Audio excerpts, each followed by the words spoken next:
चलिए आगे बढ़ेंगे। इस बीच बड़ी जानकारी आप तक पहुंचा रहे ट्रंप ने होर्मुज को स्थायी रूप से खोलने का किया ऐलान।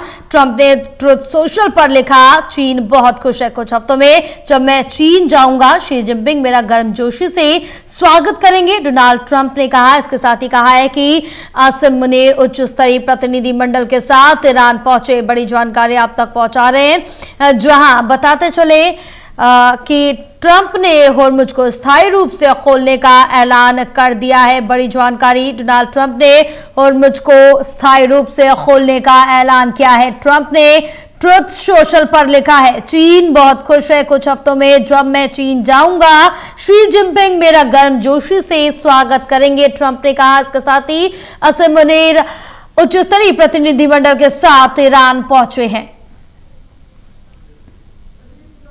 चलिए और जानकारी लेंगे, हमारे साथ एसोसिएट एडिटर प्रदीप कुमार जुड़े हुए हैं। प्रदीप, अब जिस तरह से देखें कि होर्मुज को लेकर लगातार जो खींचतान थी वो देखने को मिल रही थी, लेकिन अब ट्रंप ने होर्मुज को स्थायी रूप से खोलने का ऐलान कर दिया है। देखिए, ट्रंप की ओर से एक घोषणा की गई है। अमेरिकी राष्ट्रपति ट्रंप जो होर्मुज की नाकेबंदी को लेकर उन्होंने बड़ा ऐलान किया था और आज ही ये जानकारी अपडेट मिल रही थी, लेकिन इसको लेकर ईरान की ओर से ये चेतावनी दी गई थी कि अगर ये बंद रहता है ये संकट बढ़ाएगा। इसलिए बड़ा घटनाक्रम ये हो रहा है कि जो पाकिस्तान के आर्मी चीफ मध्यस्थता कर रही हैं आसिम मुनीर, वो ईरान पहुंचे हैं।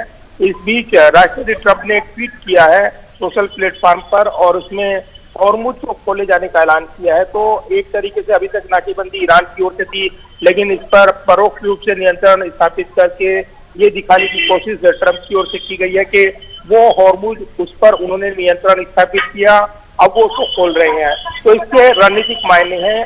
इसमें जो ट्वीट किया है ट्रंप ने, जो बयान दिया है, वो काफी महत्वपूर्ण है, क्योंकि इसके जरिए उन्होंने ये बताने की कोशिश की है कि वो जल्द ही चीन की यात्रा पर जाएंगे और शी जिनपिंग से मुलाकात करेंगे और उनका वो स्वागत करेंगे, क्योंकि उससे उन्होंने जो कदम उठाया है उससे चीन बड़ा खुश है, ये ट्रंप ने दावा किया है। तो अब ये क्या रणनीतिक तौर पर बयान है और क्या इसके मायने हैं, इसको लेकर निश्चित तौर पर पड़ताल हो रही है। लेकिन ये एक बड़ा कदम माना जा रहा है, क्योंकि होर्मुज को लेकर जो गतिरोध बना हुआ था उस पर ईरान के जो जहाज, उनकी आवाजाही को रोक लगाई, लेकिन उसका अलग ही तोड़ निकालते हुए ईरान नजर आ रहा था।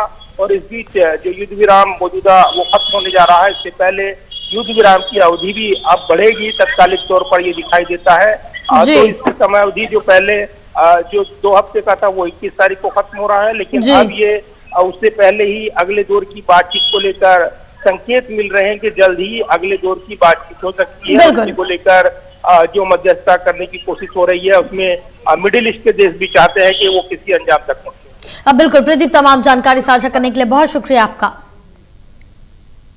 रुकेंगे।